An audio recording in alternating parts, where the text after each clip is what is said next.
Pessoal, vamos lá. Então, a ideia sobre o tema, vocês viram que dá para discutir, passar 10 horas discutindo o assunto, mas eu resolvi falar do bloqueio do plexo cervical. Quem já fez o curso e quem já conversou comigo sobre bloqueios periféricos, sabe que condição, pré-requisito sem o qual você não vai fazer nada com ultrassom de bloqueios se você não souber anatomia. Condição pré-requisito número 1 para saber fazer bloqueio com ultrassom e até mesmo sem ultrassom, guiado por marcadores anatômicos. É saber a anatomia. Então vamos lá.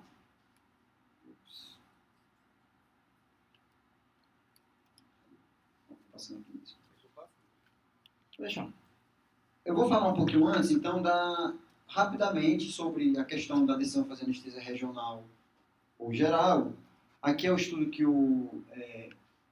incluiu o estudo que o Lemar falou, na verdade é uma revisão da Cochrane, que nessa revisão incluiu o estudo Gala, que fala de anestesia regional e anestesia geral, né? Então a escolha é situação clínica específica, então aqueles casos que a gente falou de não cooperação e tudo mais, que você perde um pouco o parâmetro da avaliação neurológica na hora do campeamento, é mais indicado até você ir para geral, já que você não vai ter o benefício da anestesia regional, certo? E preferências pessoais, a gente também discutiu isso, depende do cirurgião, que é mais acostumado a fazer com anestesia geral, o anestesista não se sente habilitado a fazer o bloqueio de plexo cervical, né? Agora, o que me chamou a atenção, e não é nem um trabalho, é só os autores citaram a possibilidade de alguns resultados com anestesia regional ser, assim, levemente superior em alguns casos, é o perfil pressórico de comportamento da pressão durante o intra e o pós-operatório na anestesia regional, na anestesia geral. Você vai ter uma hipotensão intraoperatória por causa do anestésico, claro que você vai ter que combater isso com vasopressores, e no pós-operatório, o acordar, do pós-operatório algumas vezes, você vai ter uma tendência a fazer hipertensão. E isso com um paciente que teve uma carótida complicada, pode fazer uma síndrome de reperfusão, de hiperperfusão cerebral, e pode ser motivo de lesão cerebral importante. Já na anestesia regional, você tem a manutenção da pressão de base ou levemente hipertensão pela condição cirúrgica, pelos campos cirúrgicos, por alguma falha parcial do bloqueio, você pode ter pressões mais altas, e no pós-operatório, você tende a ter pressões menores do que no pós-operatório de anestesia geral. Porque na anestesia regional, acredita-se que a autorregulação vasomotora cerebral é mantida. Então, talvez esse fosse um benefício, mas isso é teórico. Bom, esse trabalho é o CRASH que eu falei. Na verdade, eu só queria citar porque o slide a seguir. É o CRASH que eu falei que ele avalia, compara tratamento de obstrução carotídea por endovascular e por endarterectomia. Como eu falei, na endovascular aumentou o risco de AVC, na endarterectomia aumentou o risco de infarto, mas os objetivos primários do trabalho, que eram AVC, infarto e morte em 30 dias, foram semelhantes. Mas o estudo seguinte desse slide aqui, desse ano, já até que o Vitor tinha perguntado, eu vou te falar, eles concluíram o quê? Eles compararam, ao invés de comparar o tipo de tratamento, eles pegaram as cirurgias que fizeram na arteriotomia e compararam anestesia geral com anestesia regional com a endovascular. Em vez de fazer 2 grupos, endovascular e aberta, eles fizeram 3 grupos, aberta, anestesia regional, aberta, anestesia geral e endovascular. E eles encontraram que o infarto agudo do miocárdio, nos primeiros 30 dias, foi 2 vezes maior nos pacientes que fizeram endarterectomia aberta, obviamente, do que na anestesia regional e por endovascular. Então, ele conclui que deve-se considerar anestesia regional se cirurgia aberta, certo? E esse outro trabalho, de 2014, eu não consegui ele na íntegra, mas ele traz aqui o risco de infarto agudo do miocárdio entre anestesia regional e anestesia geral, é o dobro de anestesia geral, com um peso significativo.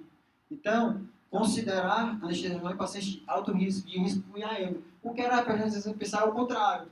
O paciente tem risco de IAM, eu vou querer manter tudo mais na minha mão, os parâmetros mais na minha mão, para poder eu controlar melhor e diminuir o risco de AM. Mas esse trabalho está mostrando até um pouco para o outro lado, né? Você manter a autorregulação, tudo isso poderia trazer algum benefício.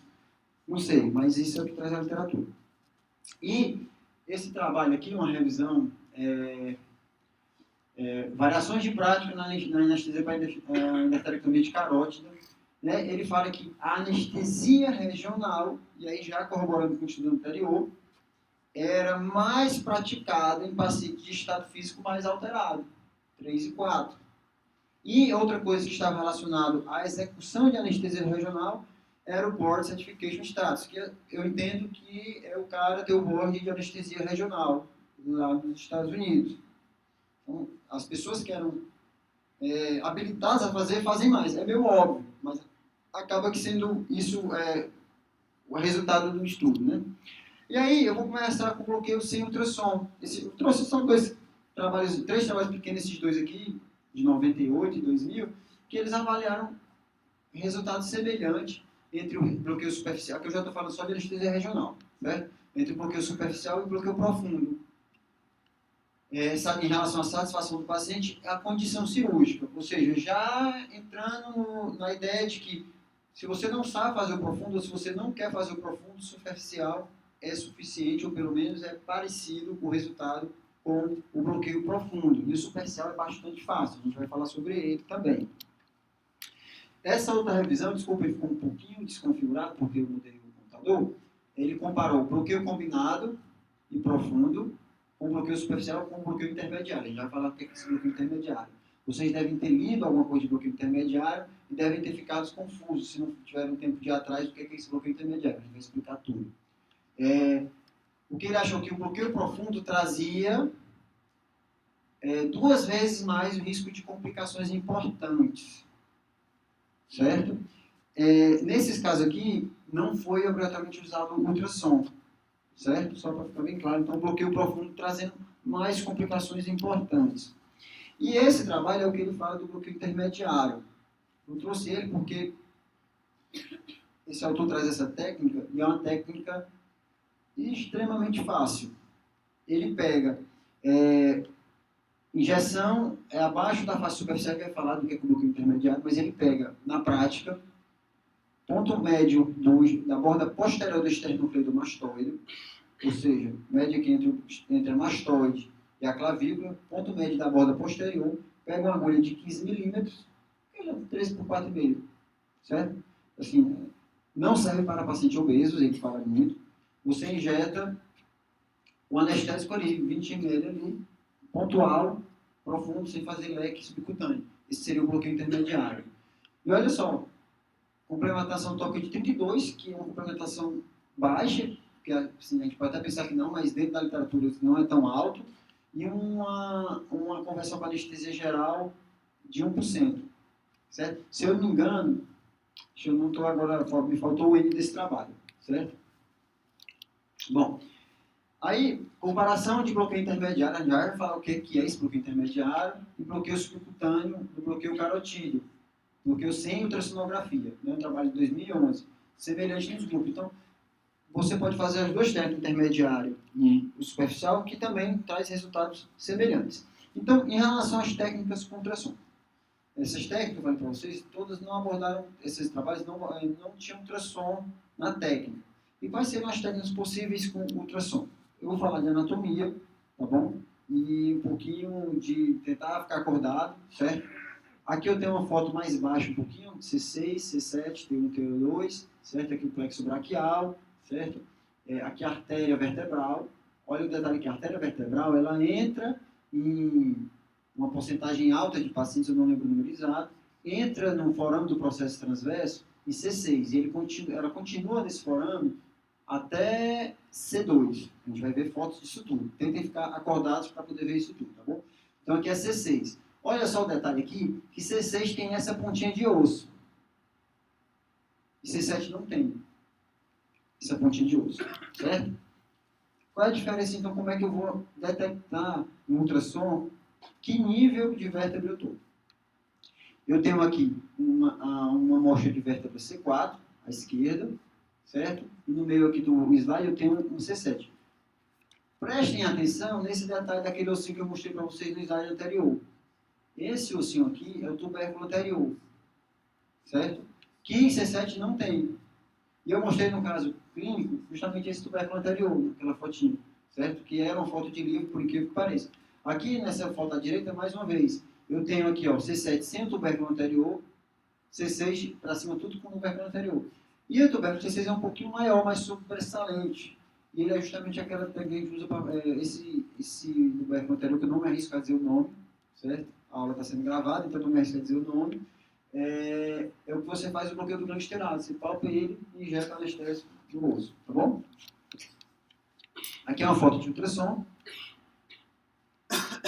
Aqui é a nível de C7. C7 aqui não tem o tubérculo anterior, certo? Aí você tem a artéria vertebral aqui, que ainda não entrou no processo transverso, e aqui a raiz nervo. Vê que é bem parecido. Mas o que é que eu faço com essa imagem? Boto dupla, né? Eu vejo o que é o que, certo?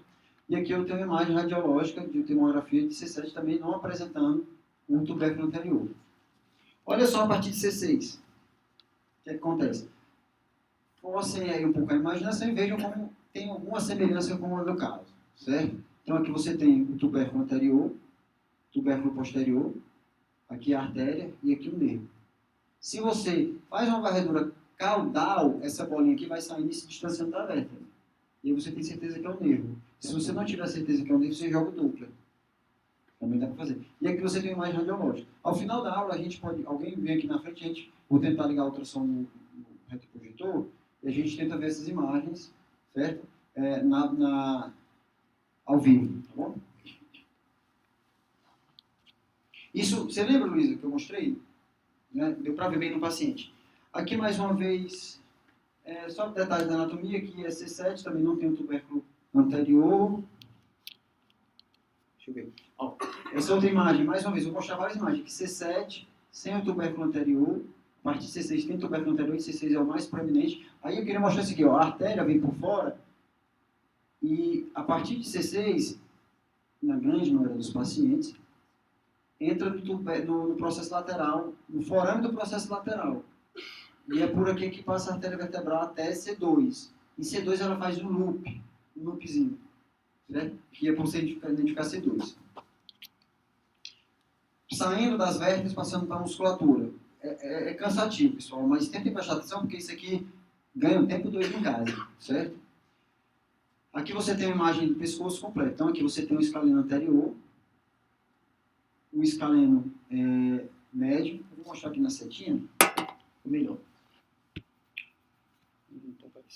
Vai voltar para lá.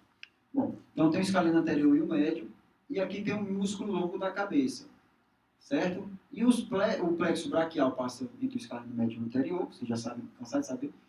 E o cervical ele vai saindo aqui também dos forames intervertebrais, justamente entre o longo da cabeça e o escaleno médio. Tem até um trabalho que ele mostra o seguinte: a variação anatômica, mas assim, na maioria dos pacientes, o escaleno médio vai até mais alto, o escaleno anterior termina mais ou menos em C4, e em C6 começa o longo da cabeça. Na verdade, o que ele quer dizer aqui? Ele quer dizer que o plexo braquial é entre o músculo escaleno médio e o escaleno anterior, já o plexo cervical fica entre o escaleno médio e o músculo longo da cabeça.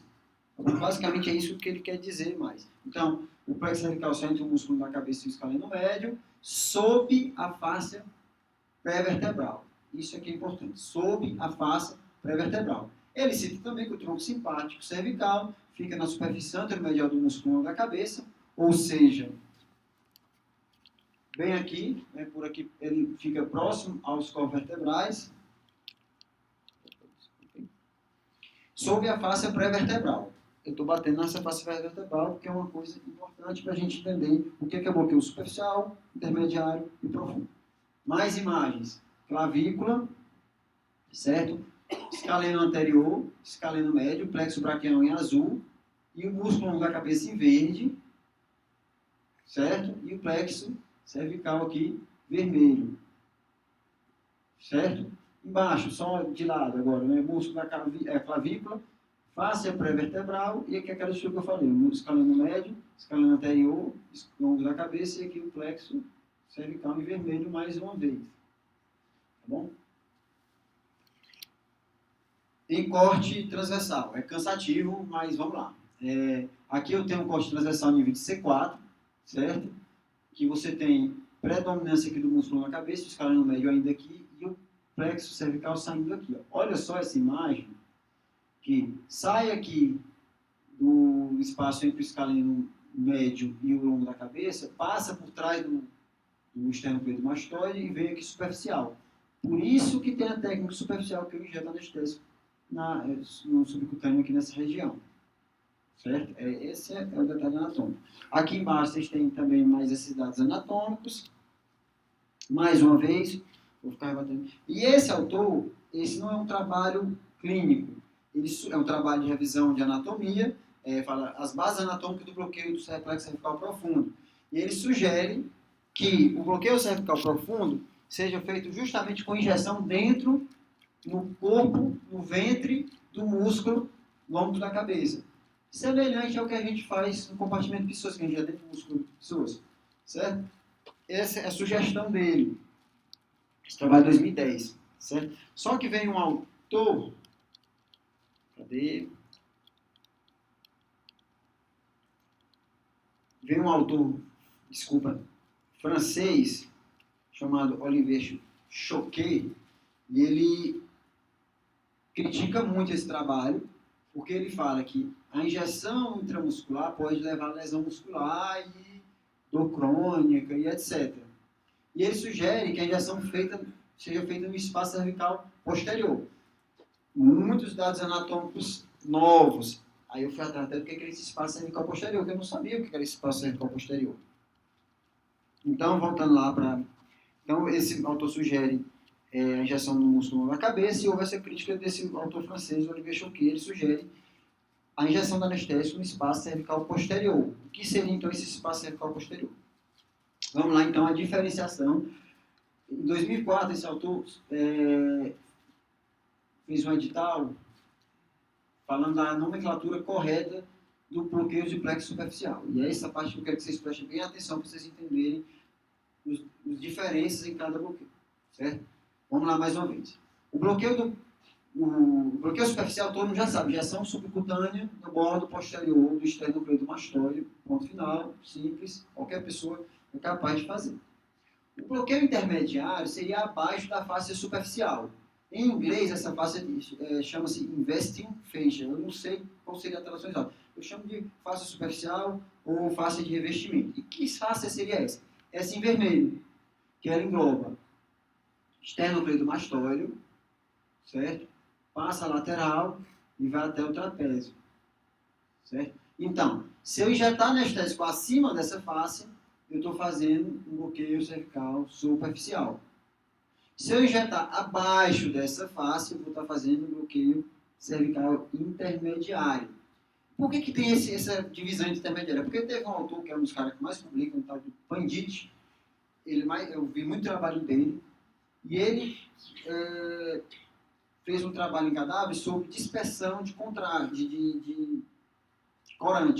E ele viu que se você injetasse dentro dessa face aqui, na face superficial, o corante ia até a face pré-vertebral, ou seja, ia até a região das raízes. Então, defendendo ou que essa face é mais profunda, que é a face pré-vertebral em laranja.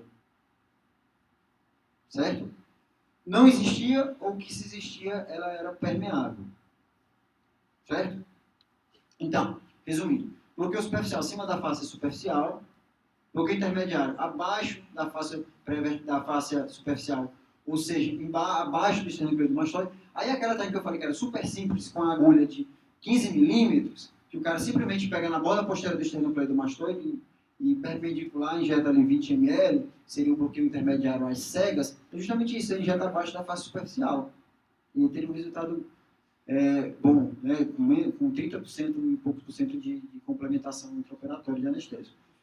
Foi não? Em relação à profundidade, ele chegou a dizer algo, foi tipo 10 milímetros? Ele colocava uns 15 milímetros na agulha. Não, estou dizendo, superficial e intermediário em relação à profundidade. Tem um trabalho que ele mede a distância entre a carótida e o processo transverso, mas assim, é meio variável, assim, de uma forma geral. Esse autor que fez esse trabalho da agulha de 15 minutos, ele defende que seja no máximo essa profundidade. Agora, eu não vi, como tem no bloqueio de compartimento de pessoas, aqueles 2 centímetros após o processo lateral, não. Mas esse autor aí, ele fala, inclusive, ele é muito enfático, que para obeso, aquela técnica, as cegas, com punção única na borda posterior do esternocleido do mastóide, em altura de C4 mais ou menos, seria a técnica do bloqueio intermediário às cegas, certo? E o bloqueio profundo, certo? Abaixo da face pré-vertebral. Aqui você tem o escalão anterior, médio. Esse corte aqui é um corte mais baixo, se não me engano, C7. Aqui, ó, não tem um tubérculo anterior, certo? O ideal é injetar anestesia. E aí vem a história do porquê, no caso clínico, eu injetei tão baixo. Eu injetei tão baixo que o pescoço da paciente era muito ruim. Eu não tinha uma sonoanatomia adequada para fazer mais alto, mas eu estou embaixo da face pré-vertebral. Isso eu já sabia. Esse dado, eu sabia que eu injetar naquele espaço ali, a chance de eu ter uma dispersão no plexo cervical, uma chance era alta, tá bom?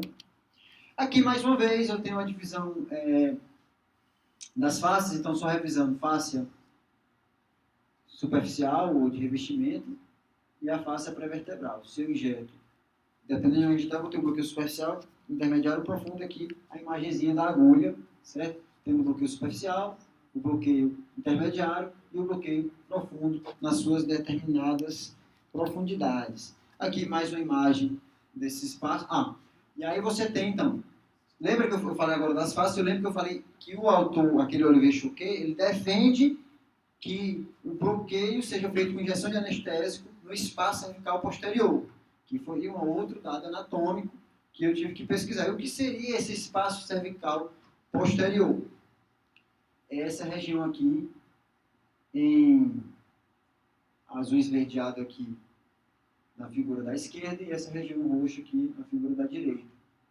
Certo? Então, ele defende que o anestésico seja injetado aqui, ponto final.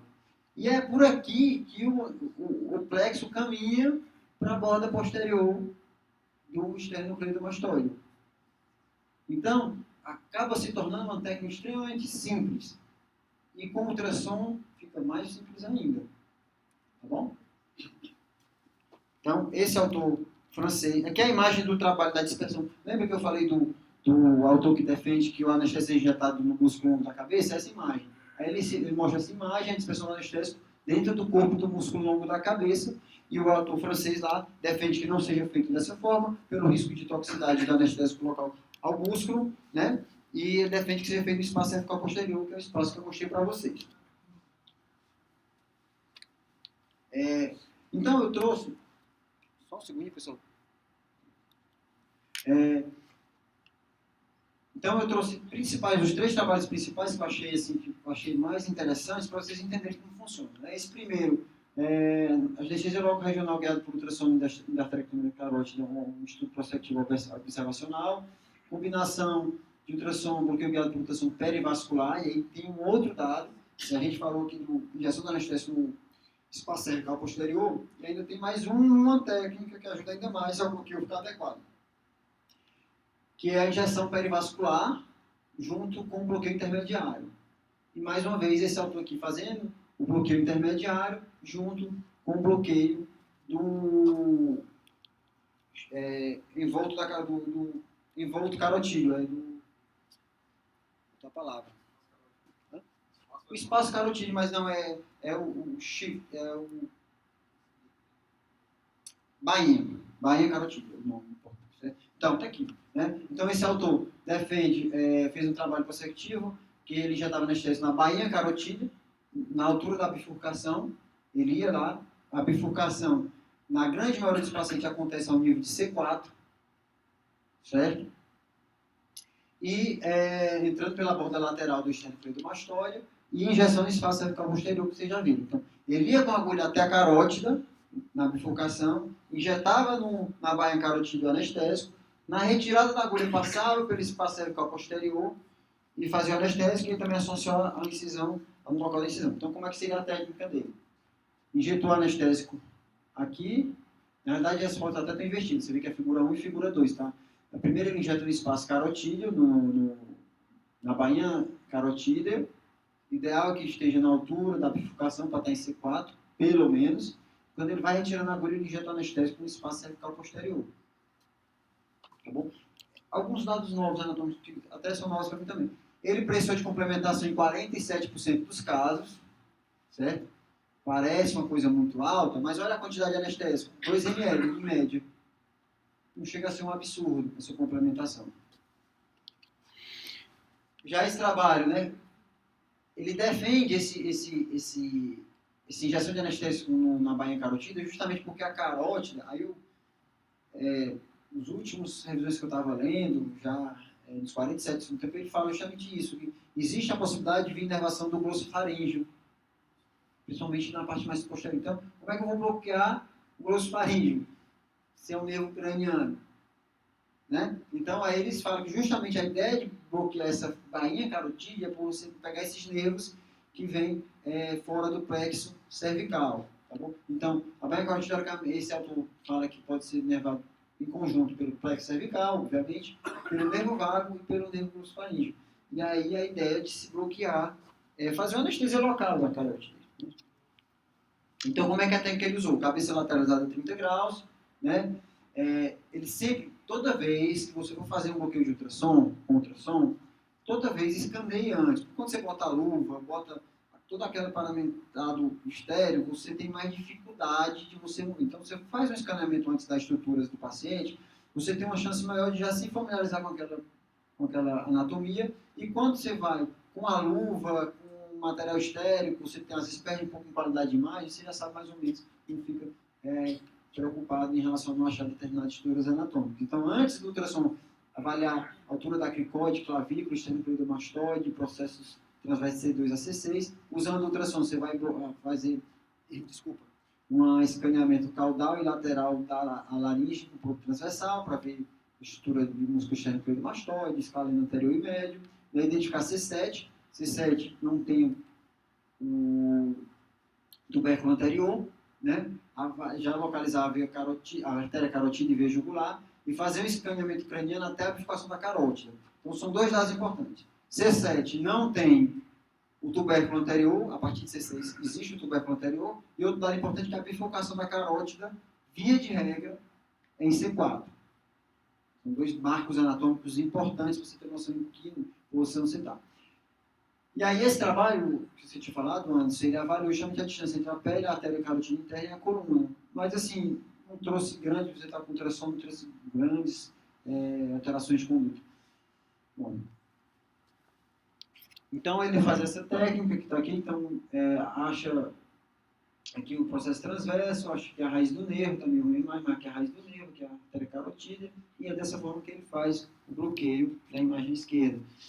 Então, ele faz o agulhamento em plano posterior à artéria carotídea, para fazer a injeção do bainha carotídea, e ele faz a injeção abaixo do músculo esternocleidomastoide. Eu botei que ser interrogação, porque ele não fala nesse trabalho o nível que ele injeta abaixo do esternocleidomastoide. Eu entendi que se ele vai até a bifurcação, vai ser em torno de C4. Entendi dessa forma. Um total de 25 ml. Complementação, esse autor conseguiu uma complementação muito baixa, de 15%. Então, eu vou injetar perto da carótida. Mas se você tiver um agulhamento com a técnica adequada, você consegue injetar perto da carótida e sem problemas. A carótida é um vaso grande, é um vaso que você consegue ver, diferente de uma veia, que você está comprimindo e você entra dentro da veia, certo?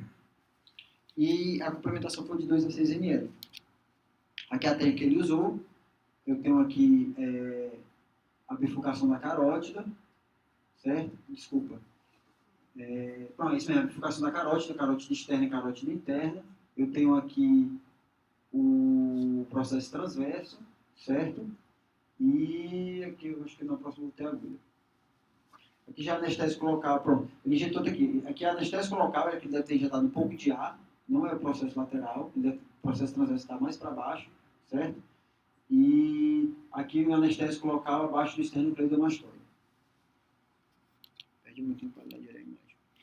Aí esse último autor, ele fez a mesma técnica, só que ele fez, em vez de fazer entrar posterior, porque ergonomicamente é mais difícil, quem já fez bloqueio de plexo com ultrassom sabe que o alinhamento da agulha ali por baixo é ruim. Eu costumo botar um coxinho sobre as escápulas do paciente, sob a escápula do paciente e sobre a cabeça, para eu ter espaço para manipular a agulha e poder fazer um agulhamento adequado. Ele fez a mesma coisa, só que ele fez via técnica anterior. E se torna extremamente mais fácil, por incrível que pareça, né, injetou na bainha carotídea, no espaço cervical posterior, todo mundo que já sabe que é o espaço entre a face superficial e a face profunda, que é a pré-vertebral, abaixo do esternocleidomastoide, que é por onde passa as raízes do plexo cervical. Então ele injetou, aqui já é a bifurcação, né, C4, veia jugular, e ele injetou por aqui o anestésico. Aqui, anestésico local, no espaço cervical posterior, e aqui, ao redor da bainha carotídea. Complementação de 57, olha só, é um termo extremamente semelhante, mas uma quantidade de complementação bem maior. Então é uma variação muito grande de complementação. Né? E conversão para a geral, Leimar, de 0,9, o trabalho era de 2%. É bem variável, mas eu não vi nenhum trabalho com 6%, não. A maioria girava em torno de 1 a 2. E aí, assim, foi esse tempo todinho de bloqueio cervical superficial, intermediário, que é uma técnica razoavelmente mais fácil, né? Mas tem um autor que ainda traz, esse trabalho de 2016, ó, que traz a técnica para bloqueio cervical profundo com ultrassom. E a técnica é, na teoria, muito parecido com a técnica às cegas, só que você está vendo o processo transverso, né?